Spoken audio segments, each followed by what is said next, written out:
अस्सलाम वालेकुम स्टूडेंट्स। मेरा आज का जो हमारा टॉपिक है वो ये है कि अपने नॉवल को मेरे बच्चों को कंटिन्यू करना है। और हमने कल आपको मेरे बच्चों इंट्रोडक्शन पढ़ा दिया था, और आज जो है मेरे बच्चों उसका जो चैप्टर्स हैं वो हम आपसे बेटा डिस्कस करेंगे, आपको पढ़ाएंगे, आपको समझाएंगे। नॉर्मली मेरे बच्चों हमारे पास चैप्टर्स जो होते हैं वो बहुत लेंथी होते हैं, तो अगर हम पूरे पूरे नॉवल को मेरे बच्चों रीड करवाने लग गए तो बेटा हमारा पूरा साल निकल जाएगा, लेकिन शायद हम लोग बहुत मुश्किल से कवर कर पाएंगे। लिहाजा हर चैप्टर के, नॉवेल के हर चैप्टर के मेरे बच्चों जो इम्पोर्टेंट पॉइंट्स हैं बेटा वो हम आपसे यहाँ पर डिस्कस कर रहे हैं। ठीक है, तो बेटा सबके सब जरा ध्यान रखिएगा, क्योंकि जो मैंने यहाँ पर पॉइंट्स दिखवाए हुए हैं सिर्फ वही एक्सप्लेनेशन नहीं है, बल्कि हमारे पास आपको अलग से पॉइंट समझाने पड़ेंगे। ठीक है, नाउ फर्स्ट ऑफ ऑल पहला चैप्टर है बेटा चैप्टर नंबर 1, ड्यूलॉर ब्रेसिंडर। अब जैसा कि नाम से साबित है आपको कि बेटा हमारे पास चैप्टर नंबर 1 जो आ रहा है ये है हमारे पास रेसिडल का इंट्रोडक्शन। ठीक है ना, रेसिडल का मेरे बच्चों ये इंट्रोडक्शन है आपके पास। और यहाँ पर क्या लिखा हुआ है कि स्टार्टिंग में भाई रेसिडल की जो भाभी होती है उनकी बात हो रही होती है। रेसिडल की जो भाभी है रोज, इसका नाम रोज है, वो कहती है भाई तुम अपनी जिंदगी में कुछ तो करो, कोई तो अच्छा काम करो। अच्छे काम से मुराद ये कि दरअसल रेसिडल की फितरत थी मेरे बच्चों कि ये भाई साहब बहुत ही केयर फ्री लाइफ गुजारते थे। मतलब इनको कोई परवाह नहीं थी कि फ्यूचर में क्या करना है, कोई काम करना है कि नहीं करना, कोई बिजनेस खोलना है कि नहीं खोलना। तो इस बात से जो उनकी उसकी भाभी थी ना वो बहुत गुस्सा करती थी कि भाई ये तो कोई काम कर नहीं रहा। मतलब अच्छे वे में गुस्सा करती थी कि वो नहीं चाहती थी कि रेसिडल जो है मतलब कि अपने आप को बर्बादी की तरफ लेके जाए। लेकिन रेसिडल क्या बोला इसके मतलब कि इसके इस कहने पर, अपने भाभी के ऐसे कहने पर बोलने लगा मुझे करने की जरूरत ही नहीं है, घर पे सब कुछ मौजूद है, ना मुझे मेहनत करने की जरूरत है। हाँ जरूरत हो तो फिर मैं काम भी करूं भाई, मैं भला कैसे क्यों करूं मैं काम।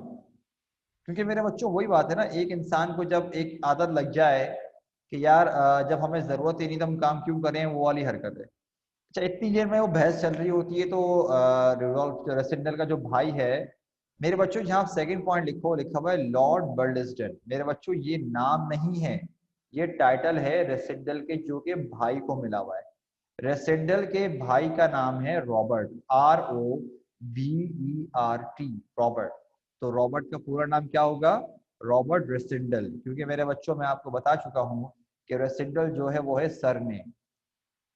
ठीक है, मैंने आपको मेरे बच्चों ये बात बताई है कि रेसिडल क्या है मेरे बच्चों, वो सर नेम है, रूडोल्फ एक्चुअल नाम है। तो यहाँ लिखा हुआ है कि उसका भाई वहां पर आता है और खैर थोड़ी कर कर आके बात होती है। तो वो रेसिडल को एक बात इन्फॉर्म करता है। क्या इन्फॉर्म करता है भाई, वो बोलता है कि मेरे भाई मैंने आपके लिए जो है ना, मेरे छोटे भाई मैंने तुम्हारे लिए एक जॉब ढूंढ ली है। और जॉब क्या है कि तुम जो है सर जेकब बोरोडेल के पास एज एन अटैचे काम करोगे। बेटा आप ये समझ लो कि समथिंग लाइक एन असिस्टेंट वगैरह के तौर पे काम करोगे, उनके अंडर काम करोगे। और कहते हैं कि आगे से ये बताया कि सर जेकब कोई छोटे मोटे बंदे नहीं है, बल्कि वो रूरिटानिया की कंट्री के एम्बेसडर हैं एक। तो अब आगे से ये बात बोलते हैं, उसका भाई बोलता है कि देखो लेकिन जॉब की शुरुआत होगी 10 महीने में, सॉरी 6 महीने में। तो तुम जो है अपना माइंड बना लो, तुमने यहाँ जॉब करनी है। अब उसकी भाभी भी उससे इसरार करती है कि भाई देखो तुम कर लो भाई काम, यहाँ कर लो, अच्छी जगह भी है, तुम्हारे भाई तुम्हारे लिए जॉब देकर आए हैं, तो तुम यहाँ पे जॉब कर लेनी चाहिए। आखिरकार ना रसिंदल मान जाता है, अच्छा भाई ठीक है कर लूंगा। लेकिन अब रसिंदल सोचते हैं कि यार मेरे पास मेरी आज़ादी के सिर्फ 6 महीने बाकी हैं, तो इन 6 महीनों को मैं कैसे गुजारूं। सबसे पहले वो सोचता है कि यार एक काम करता हूँ, मैं जाता हूँ ये देखने के लिए coronation of king Rudolf the fifth. Coronation का मतलब ताजपोशी की रस्म, किसकी, king Rudolf of the fifth. King Rudolf की ताजपोशी की रस्म देखने जा रहा है। कहाँ जा रहा है भाई, रूरिटेनिया। मेरे बच्चों ये एक इमेजिनरी कंट्री है, और इस इमेजिनरी कंट्री का जो इमेजिनरी कैपिटल है वो क्या है, स्ट्रेल्सू है। ठीक, यहाँ जाने का सोचता है, क्योंकि मेरे बच्चों ये होती है once in a lifetime. जैसे कि मेरे बच्चों अगर अगर हम मलका बरतानिया की बात करें, एलिजबेथ की, क्वीन एलिजबेथ की, तो 60 साल से वो क्वीन बन के बैठी हुई है। इतने अरसे से कोई कोरोनेशन सेरेमनी नहीं हुई है इंग्लैंड में। सेट है। तो मेरे बच्चों यहाँ पर हमारा चैप्टर 1 खत्म। ठीक है। अगर इसमें कोई सवाल पूछना है तो पूछ लो, वरना फिर हम चैप्टर 2 की तरफ शुरुआत करने जा रहे हैं। मुझे बता दो, कंटिन्यू कर दें। बोलो सर कंटिन्यू। अगर कोई सवाल नहीं है तो मुझे मैसेज करो कि सर कंटिन्यू। शाबाश, सब बच्चों को बोल रहा हूँ मैं। अगर कोई सवाल नहीं है मेरे बच्चों तो जल्दी से मुझे मैसेज करो कि सर कंटिन्यू, ताकि बेटा हम जरा आगे बढ़ना शुरू होते हैं। ओके। ना मेरे बच्चों, अब क्या होता है हमारे पास, रेसिडल जो है रूरिटेनिया जाता है ट्रेन से। अच्छा एक बात बता दूं कि जब ट्रेन से जा रहा होता है ना, तो ये रवाना हो चुका है वहां जाने के लिए। रास्ते में इसकी मुलाकात होती है अपने एक दोस्त से, दोस्त का नाम है जॉर्ज। और इनकी मुलाकात कहाँ पर होती है? पेरिस में होती है, रास्ते में। जॉर्ज बताता है रेसिडल को किसके बारे में? एंटोइनेट डी मोबान के बारे में बताता है। मेरे बच्चों ये वही औरत है जिसके बारे में मैंने आपको बताया था कि she is beautiful, she is rich and she is a window, के बहुत खूबसूरत हैं, अमीर भी हैं और ये बेवा भी है। और ये दरअसल इसका सेलिब्रिटी की तरह का इसका एक स्टेटस है सोसाइटी में, और ये ब्लैक माइकल को पसंद करती है। तो ये बताता है जॉर्ज रेसिडल को कि यार तुम्हें पता है मैडम ओबामा भी ट्रैवल कर रही है साथ साथ हमारी ट्रेन में, इसी में। तो अब क्या होता है, खैर कर करा के इनको रास्ते में ही एक बात पता चलती है। वो क्या? कि कोरोनेशन जो है ना वो एक दिन आगे बढ़ा दी गई है। लेकिन सीन कुछ ऐसा था, रेसिडल पूरा सोच समझ के निकला था। रेसिडल ये सोच के निकला था कि यार ट्यूसडे वाले दिन कोरोनेशन है, मैं पहुंच जाऊंगा मंडे को, ताकि थोड़ा अगले दिन तक फ्रेश भी हो जाऊं, उसके बाद कोरोनेशन अटेंड कर लूंगा। अब रेसेंडल तो भाई जो घर से निकला सफर करने के लिए, वो तो मंडे का सोच के ही निकला कि मंडे को पहुंचेगा और ट्यूसडे को वो कोरोनेशन अटेंड कर लेगा। लेकिन कोरोनेशन अब ट्यूसडे को हो नहीं रही, अब हो रही है वेडनेसडे को। लेकिन ये तो मंडे को ही पहुंच रहा है ना भाई, क्योंकि ट्रेन तो वो, ये ट्रेन थोड़ी लेट हो जाएगी। तो अब क्या करें भाई? खैर कर करा के जब वो पहुंचता है तो देखता है कि कैपिटल में तो उसको रूम ही नहीं मिल पा रहा, जो जहाँ पर कैपिटल मेरे बच्चों किसी भी मुल्क की जो अहम तकरीबात होती हैं वो उसके कैपिटल में हो रही होती है। लेकिन कैपिटल में उसको मतलब रूम मिलता ही नहीं है। तो खैर ये डिसाइड करता है कि करें क्या, क्योंकि भाई कहीं तो स्टे करना है ना, सामान वगैरह भी होगा। तो सोचता है कि चलो यार जेंडा चलता हूँ। मेरे बच्चों जेंडा क्या है? एक छोटा सा टाउन है कैपिटल से 50 माइल्स के रास्ते पर। ये वहां जाता है और वहां पर आके देखता है कि लोगों के क्या ख्यालात हैं माइकल के बारे में, जो बादशाह बन रहा है उसके बारे में, और प्रिंसेस फ्लेविया के बारे में। और लोगों की क्या क्या राय है, कौन क्या सोचता है सल्तनत के बारे में, कि हाँ भाई किसके क्या ख्यालात हैं।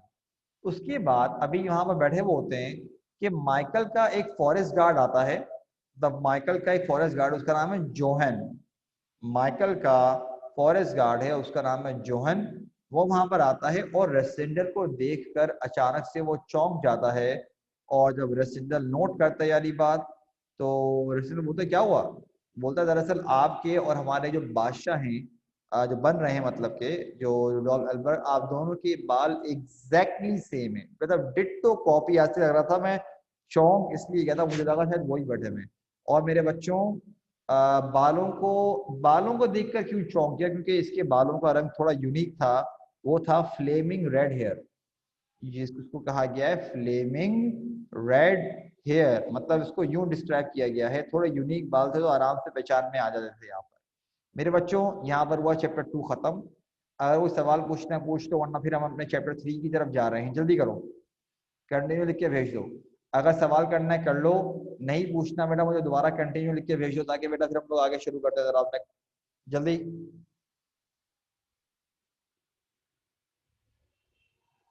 कर रहे हैं भाई, अपना आगे कंटिन्यू। ठीक है। अब यहाँ पर आ जाओ, अब क्या लिखा है chapter 3? Rudolf Rassendyll meets King Rudolf the fifth.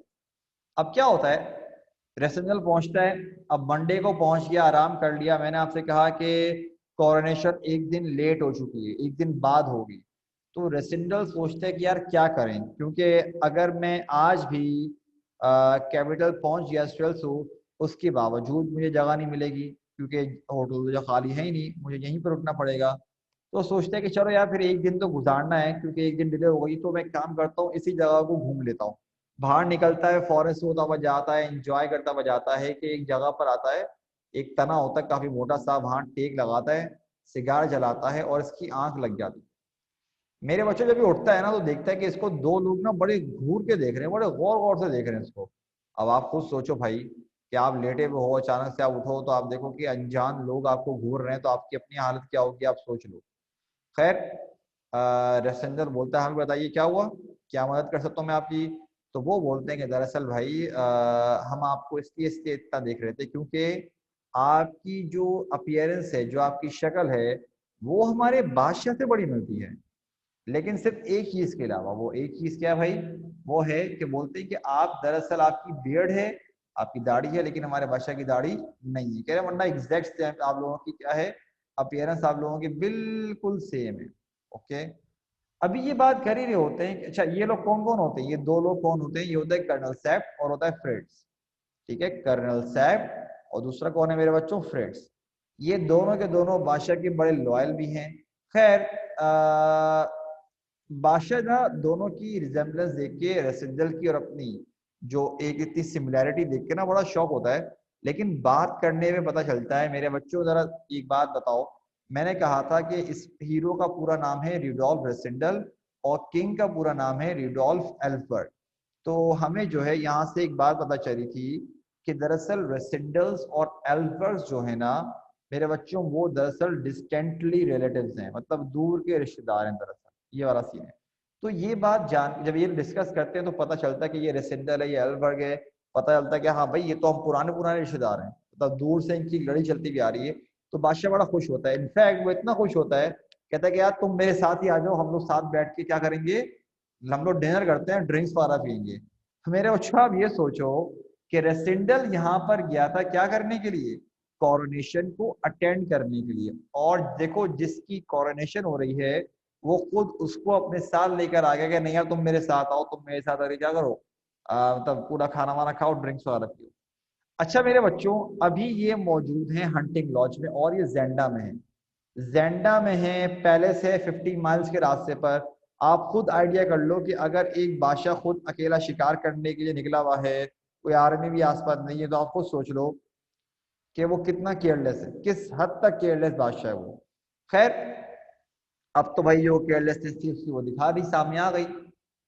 लेकिन अब क्या होता है, वहां जाते हैं, जहां पर स्टे कर रहे हैं, तो अभी मेरे बच्चों कुछ लोग मौजूद हैं। देखो एक तो बादशाह खुद है, उसके साथ उसके दो और लोग हैं, मतलब कि सेफ और फ्रेड्स, फिर एक खाना पकाने वाली औरत मौजूद है, और फिर है हमारे पास हमारा हीरो रेसिडेंट। ये 5 लोग घर पे मौजूद हैं, बादशाह, सेफ, फ्रेड्स वो बूढ़ी औरत, और है हमारे पास कौन सा, रेसिडेंट। ये 5 लोग मौजूद हैं।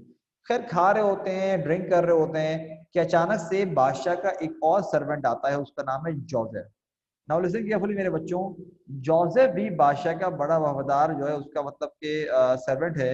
और ये आता है वाइन की बॉटल के साथ, वाइन की बॉटल के साथ जब आता है ये, तो ये बोलता है कि दरअसल ये ब्लैक माइकल ने आपके लिए भेजी है तोहफतन, कि आप इसको एक्सेप्ट कीजिए।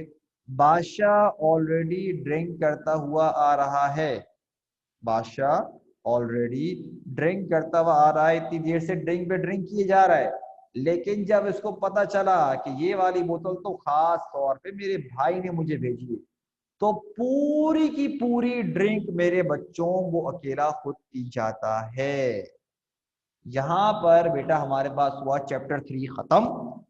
ठीक है, मेरे बच्चों, मैं आप लोगों को इंशाल्लाह नॉवल इस तरह पढ़ाया करूंगा। बताओ भाई तुम लोगों को समझ में नहीं आ रहा क्या इस तरह नॉवल, बताओ, पॉइंट्स लिखवा के मेरे बच्चों, सही है ये वाला, बताओ, क्योंकि मैं नॉवल इसी तरह पढ़ाता हूँ तो तमाम बच्चों को समझ में आ रहा होता है, लेकिन मैं चाहता हूँ कि आपकी राय भी मतलब आराम से पूछ लूँ ताकि आपको भी इशू ना हो। हाँ भाई, तमाम बच्चे जो, ताकि मतलब मैं चाह रहा हूँ कि इस तरह सही रहेगा, तुम लोगों का टाइम बचेगा, हम लोग और बहुत सारे काम कर लेंगे बेटा हम लोग। सही है, हम लोगों ने ग्रामर करनी है, फ्रेजल वर्ब्स हैं, होमोफोन से एक अजाब बन जाएगा अगर हम लोग फोकस नहीं करेंगे। तो मेरे बच्चों बेटा आज हम यहाँ पे रोकते हैं इसको। सही है, इसी तरह से जब जब हम लोग नॉवल पढ़ाया करेंगे ना, पहले मैं आपको इसके पॉइंट्स दिखाया करूंगा तकरीबन 15-20 मिनट, और फिर 15-20 मिनट की मेरे बच्चों आपको मैं एक्सप्लेनेशन दूंगा, तो हमारी पूरा आराम से लेक्चर वगैरह हो जाया करेगा। ये पॉइंट्स इंपॉर्टेंट हैं। और एक बात याद रखना, जब मैं एक्सप्लेन कर रहा हूँ तो एक बात का ध्यान रखा करो कि मेरी एक्सप्लेनेशन पे फोकस किया करो, क्योंकि कुछ पॉइंट्स मुझे एक्स्ट्रा एक्सप्लेन करने पड़ते हैं जो कि मैंने पॉइंट्स में नहीं लिख पाए होते। इस बात का ध्यान रखना। सेट है? तो मेरे बच्चों आज के लिए इतना ही। इंशाल्लाह ताला बेटा हम अब आप लोगों की नेक्स्ट वीक इंशाल्लाह क्लास होगी, तो बेटा नेक्स्ट वीक मुलाकात करते हैं आपसे। ओके, अब अपना ख्याल रखना मेरे बच्चों। अस्सलाम वालेकुम, अल्लाह हाफिज़।